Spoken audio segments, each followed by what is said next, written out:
Hello everyone, Eridus here again. Now I'm going to teach you how to use what is called Ice Bolt Revolver. Now don't freak out, you don't need to go and do some crazy quest or build up a ton of money to find this strange skill called Ice Bolt Revolver. All Ice Bolt Revolver is a technique, it is not a skill. What this technique will require you to do, it will require a little bit of mana, not as much as usual. And you will want to charge all 5 ice bolts.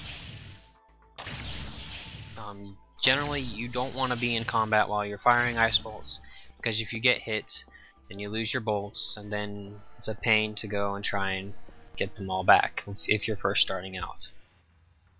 Now, the reason why you charge all 5 ice bolts is not so that you can just unleash them all at the enemy and hope that it dies. You charge all 5 because the 5th bolt in Ice Bolt requires less mana to charge than all the rest of the bolts. So when I go over here to fight an enemy, and because Ice Bolt charges quickly, you can do this. You shoot the enemy, and then you immediately charge the 5th bolt.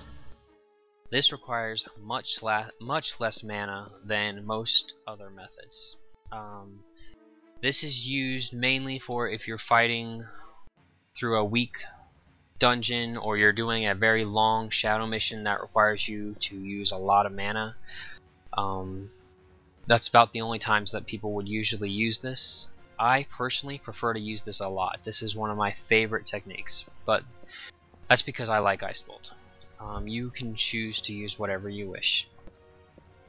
Another great thing about Ice Bolt is, say you lag after you've shot something and the enemy has ran towards you, you don't have to wait to finish charging to shoot it again. You can just continue to fire your bolt.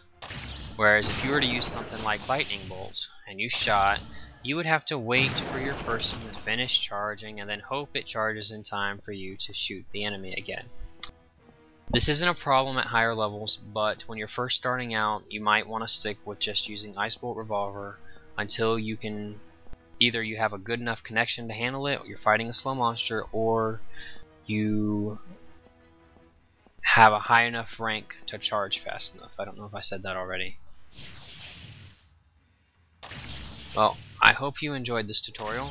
The next time that you see me, I will be showing you how to use Fire Mill, I believe is what it's called.